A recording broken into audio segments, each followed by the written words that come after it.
What's going on, everyone? Welcome back to Third and Long, your home for everything college football, and I'm Joe. In this matchup, it must be New Year's because it's built for fireworks. Oregon, Texas Tech. These are the number one and number two explosive play offenses in the country, and Vegas read that stat. The over under is sitting at 52 and a half points, and I still think they could have gone higher. I still think it's going to hit the over. This game has shootout potential, but there's also some real trench play that we're going to talk about. Some excellent linebacker play and Tinkerbell level belief. There's going to be have to a lot of belief in this game for them to pull it off. So let's start with Oregon. Let's start with the quarterback. Starts with Dante Moore. Moore has been outstanding in his field this season. He's got over 3,000 yards. He's got 28 touchdowns. He does have 8 picks. But overall, he's got efficiency, he's got control, and that's why if he declares, which everybody thinks he's going to declare, you're talking about a top 10 NFL pick. What stands out just isn't his arm, it's his talent overall, it's his composure. Moore doesn't force throws very often. He takes what the defense is willing to give him. He stays patient and he punishes mistakes. He's going to wait until you're watching the backfield for the run, and he's going to throw it over your head because Oregon does him a massive favor in their running back room. Hey, you got a guy? Yeah, I got a guy. You got a guy? No, Oregon's got 3 guys. Okay, they got Noah Whittington. He's their workhorse. The guy is going to get most of the carries on the game. He's got almost 800 yards this season. Jordan Davison, their closer, their finisher. The guy has 13 touchdowns and still over 600 yards. And then you got Dyer Hill, the speed demon. The guy is averaging 8.5 yards per carry on the season.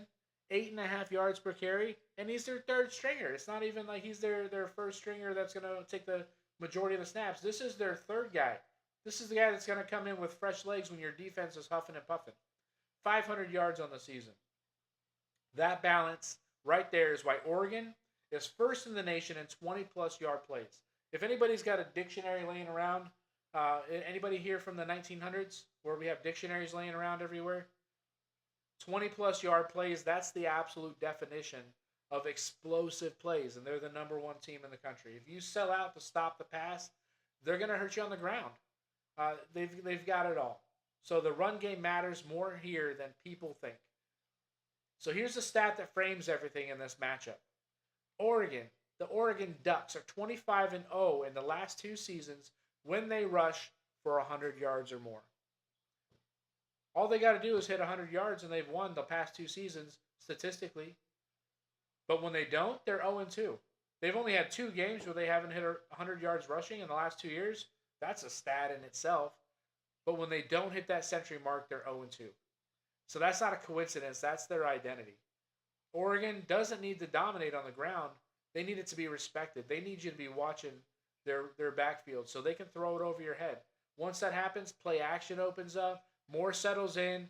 He's confident. The guy knows what he's doing. And then that's when the explosions come. But here's the problem. Texas Tech allows just 69 rushing yards per game. That's one of the best run defenses in the country. It's actually the best running defense in the country. So this becomes a staring contest. Who's going to blink first? If Oregon cracks 100 yards rushing, history says they win. But if Tech keeps them under that mark, history says they lose. So Oregon's being forced to win outside of who they've consistently been if they want to change that narrative if they don't hit 100 yards rushing. So who's catching the passes from Dante Moore? Passing game, you have Malik Benson. He's their primary threat. He's got over 600 yards receiving. He's what you call a field stretcher. He's going to stretch the field. He's going to force the safeties wide. He's going to open up the middle of the field. If the safeties are marking him, that's just going to open up stuff for Kenyon Sadiq in the middle. Guy's 6'3", 245 tight end. Yeah, it sounds like me. He's the real chess piece. So he's going to be the one that's going to be sneaking out into the flats. He's going to be the one distracting the linebackers because you got to know where this guy is when he lines up. And if you're watching him, guess what? Oregon's running the ball right past you because they're not playing around. If you pull the linebacker, they're rushing it down your throat. He's Moore's first read in the red zone, and I don't blame him. He's too big for defensive backs. He's too quick for the linebackers. He's got 8 receiving touchdowns on the season. But then you still have Decorian Moore. He can flip the game with one touch. He's a real game breaker. Jeremiah McClellan, underrated. They still both have over 400 yards. And Evan Stewart. I can't find any stats on Evan Stewart this year because he's been injured all season. But there's growing optimism that he's going to be back for one of the playoff games at least.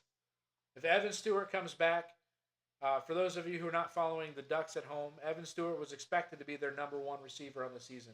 If he comes back, throws a little wrinkle in the offense, they've got no film on him this year. They can't plan on it because they don't know if he's really going to play.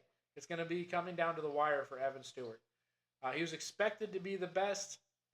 Sounds like he's going to do pretty well if he does play. So if he's available, even as a decoy, you got to respect his game. The Oregon defense. These guys are good, but they're vulnerable. Defensively, Oregon, they're fast, they're disciplined, and their heartbeat is still Bryce Betcher. He has 113 tackles in some of his biggest games coming against ranked Penn State. They were still number 3 in the country. USC at number 15. He's a big stage, big opponent. The guy shows up. Then up front, you got Tatum Tuioti. He leads the pass rush. He's got 7.5 sacks. Don't you think you better find out where he's going to be lining up before you snap the ball? He gives Oregon real pass pressure ability. And here's the concern for Oregon, though. Oregon's red zone defense gives up a score 90% of the time, which ranks 123rd nationally. I think there's only about 130 D1 teams, so that's pretty low. But if Texas Tech can get it near the red zone, statistics say they're going to score. They're going to walk away with some points. Now let's switch over to the Texas Tech. The Red Raiders. This offense runs through Baron Morton. He's one of the most efficient quarterbacks in the country. 2,600 yards. Again, not as much as some of the other quarterbacks in the playoffs. But he's got 22 touchdowns and only 4 interceptions. That's the key to Baron Morton. He's very careful with the ball. He'd rather throw it away than force it into coverage. But when his rhythm gets disrupted, when the teams he plays against, they muddy the reads, they take away that first option, he has to start reading. We've seen them stall, particularly in both of the BYU games. And that's why their run game is going to be critical. Their run game is going to set them up. Texas Tech, they still have balance. Cameron Dickey running amok all season. He's got over 1,000 yards rushing. Jacoby Williams can do it all. He can run it. He can catch it out of the backfield. Hell, he'd pass the ball if they needed him to. Maybe they write something in where he slings the ball. Probably can do it. The guy does it all. He's a Swiss Army knife for their offense. But combined, their running backs have 1,800 yards. And it matters because Oregon is going to be focused on stopping explosive passes. If Tech runs it effectively, that forces Oregon out of their comfort zone. Also worth noting, Tech's lone loss in their 7th game came against Arizona State when they were playing with a backup quarterback. Baron Morton was out that game.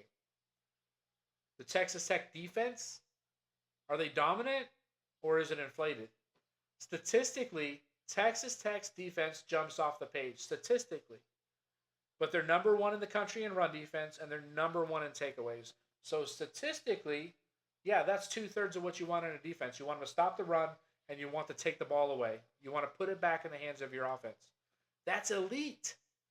But here's the fair question. How much of that dominance is talent, and how much is context? Texas Tech's out-of-conference slate, Kent State, Oregon State, and Arkansas. Arkansas Pine Bluff, sorry. That's not Arkansas in the SEC. That's an Arkansas high school, I'm assuming. Do we have D4 that we can play? They're in conference schedule. Not much better. They play in the Big 12. Okay, their only competition this season was BYU. Okay, they played Utah. Utah's an excellent team. I don't know if you guys saw their bowl game. They were just bullying Nebraska. Great game. They really came out. I love watching Utah football. But back to the point, they really didn't have a whole lot of competition this season. And let's be fair. Okay, let's call the baby ugly. Oregon's out-of-conference schedule. Also Oregon State. Oklahoma State and Montana State. So both teams played Oregon State and Oklahoma State. I don't know if you guys watch a whole lot of Big 12 football. I don't think anybody watches Oklahoma State football, especially after their coach got fired for being a man. He's a man. You got Oklahoma State. They finished winless in the conference, and I think 1-11 on the season. So Oregon's out of conference slate wasn't much better, but their ranked teams that they played in their conference: Penn State, Iowa, USC, all ranked games, and then of course Indiana. So that was their only blemish on the season. And if you're going to lose to somebody on the season, I'd hope it's the number one team in the country and my favorite to win the national championship. It's not Vegas's favorite. I think they're still favoring Ohio State, but their one loss on the season is the best team in the country. This doesn't discredit Tech. I'm not trying to pull the rug out from under them and call them a bunch of frauds. I'm not. Some people are. But it frames them. It gives you context. Okay? Add in David Bailey on their defense, though. Jacob Rodriguez, 117 tackles. Bailey has 13 and a half sacks. You're watching where these guys line up. So we're going to talk about Rodriguez here, their linebacker, stud linebacker. 117 tackles. That means 117 times he's gone and taken down a D1 athlete, minus however many tackles he had in the high school game that they played against Arkansas Pine Bluff. 4 interceptions on the season. I think a successful season for a defensive back is 5 picks on the season. That's super successful. The guy has 4 as a linebacker, but his best stat, in my opinion, 7 forced fumbles. When the guy hits you, he's going after the ball. He's a ball-hawking linebacker. If you're going to find one person on the field before you take the snap, better locate Rodriguez, or he's going to be drinking through a straw, eating through a straw after the game. He's not going to know what hit him. We're going to know what hit him. It's going to be Jacob Rodriguez, but he's going to have no recollection of it. So here's where belief comes in. Texas Tech's defense benefits from their offense being explosive. So their defense, maybe they're successful because their offense is super successful. When Texas Tech ends up going up 2-3 scores in the first half of the games, there's not many teams trying to run the ball and catch up. They got to sling the ball. So Texas Tech can sit back, they can watch the passes come in, and they can take it away. So they have to believe that they're better. They have to believe that they're elite. Texas Tech brought in talent. So Texas Tech is widely getting criticized for buying their roster, which is true. It's not untrue. It's not blasphemy. They bought their roster. They took their oil money, but they're also playing against a team with Nike money. Oregon is spending more in NIL money than Texas Tech is. So yeah, let's call the baby ugly. If Texas Tech is getting accused of buying their roster, a la the New York Yankees, Oregon's got to be just as guilty. They're paying, I think, $40 million in NIL this year. Come on, man. There's 53 people on the roster. Okay? But Texas Tech overcame. So they brought in talent, new coordinators, new faces, a lot of players who had never even heard of each other, played together, seen each other. And to their credit, they pulled a Remember the Titans and training camp, and they meshed. They came in together as one unit. That's what you have to do in football. That's hard to do. You're bringing in all of these 18 to 22-year-olds, a lot of egos, a lot of testosterone in that locker room, and they meshed. They came together for the greater good. Because football isn't basketball. You can't be like Coach K, go Coach Duke, bring in maybe 3-4 top players in the country and dominate. You need a lot more than that in football. You need players to play together. Basketball, if you got 3 studs on the court, you can usually flip games and control them. So if Oregon starts leaning on Whittington and Davison, does Texas Tech keep the belief? Do they still believe that they're an elite defensive unit? If Hill pops out a few chunk runs like he's known to do, does Texas Tech start looking around? Do they start going to the halftime in the locker room and being like, "Hey, what's going on? Are we frauds? Are we still good?" They're tearing us up. So if Oregon can start beating them up early, doubt comes into mind. And on the flip side, what if Texas Tech runs the ball well? What if Oregon focused on the explosive passes, underestimates the run, and that's where this game is going to live. It's going to live in the trenches. Whoever has the most rushing yards this game, I believe, is going to win the game. But let's throw one more wrinkle in there just for kicks and giggles, right? Let's just have a little fun here. One more variable here that could be game deciding. Oregon's defensive coordinator and offensive coordinator are both taking other jobs. They're both gone. They're both dead man walking when it comes to wearing the Oregon Ducks colors. The offensive coordinator is taking the Kentucky job. The defensive coordinator is heading to Cal. And this game is not going to be anywhere near those places. So they're going to have to really figure out what their focus is, how much time they're going to spend on their new job, on their new future, and how much time that they have to spend diagnosing Texas Tech's offense and defense. They're both staying on through the postseason. Obviously, they're going to play. They're going to coach through the playoffs as far as Oregon goes. But the transfer portal opens in a few days, and if you're building your own program, that's real mental bandwidth. Are you going to have the time, the patience, the energy to do it all? You got to have staff hires. You gotta do recruiting. You got to look at see who's entering the portal, who's leaving you in the portal. Probably haven't met your players yet, so you got to find out what you got. You got to call people on the roster. You got to call people on the recruiting trail. The question isn't effort. It's going to be their focus.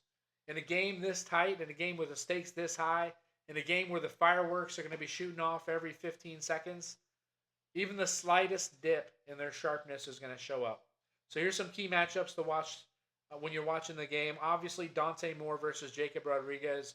Is Moore going to remember to find out where he's at on the field before he snaps the ball, or is Rodriguez going to sneak around and smack Moore around the whole game? You got the Oregon running backs against the number one rush defense in the league. Can that three-headed monster in Oregon's backfield disrupt Texas Tech's run defense and really make them second guess if they're legit? Kenyon Sadiq against the world. No, just kidding. But against those Tech linebackers, again, he's going to be a huge mismatch wherever they line him up. Can they put him in the right position to score and to really embarrass Texas Tech defense? And then Baron Morton versus Bryce Betcher. And that's obvious. That's just another quarterback and defensive powerhouse matchup. You got rhythm versus disruption on that one. Can Baron Morton stay in rhythm, stay on his timing, or are they going to take him off his mark, make him panic, make bad throws? Because that's when it happens. So how this all ties together. So let's zoom out for a second. Let's look at this thing from 100 meters, right? You zoom out, this really game, it comes down to three things. Can Oregon hit that century mark in rushing against the best run defense that they faced and the best run defense in the country? Can they still hit that century mark where statistically, if they do, they're going to win? Can Tech handle it mentally if they start to unravel? Do they have the mental bandwidth themselves, the fortitude to play all four quarters even if they're starting to unravel? And does Oregon stay locked in amid coordinator turnover and portal chaos coming their way? Answer those and you've got your winner. Final take. Vegas has Oregon favored by, I think, 2.5 right now is the current spread at the time of filming. With an over-under of 52.5. Again, I'm taking Oregon to cover the spread. I'm taking them to hit the over. I think this game is competitive early while they're trying to figure each other out. Again, Texas Tech hasn't really played a team of Oregon's caliber all year. Like I said, BYU is great. I mean, you can't talk trash about the Pop-Tart Bowl champion, the people's champion this season. Everybody wants to go if you can't make the playoffs, I want to go to the Pop-Tart Bowl. That's where I want to live.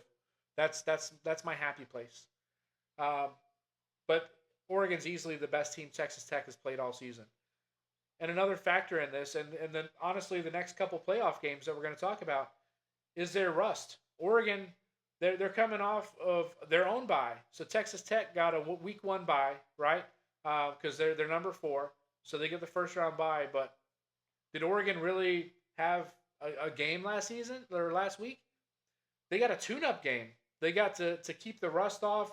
They had a JMU team, which, depending on who you ask, if you ask 98% of the people doing these things, should JMU be in it? No, they're a great team, but I mean, putting them up against Oregon was just asking for trouble.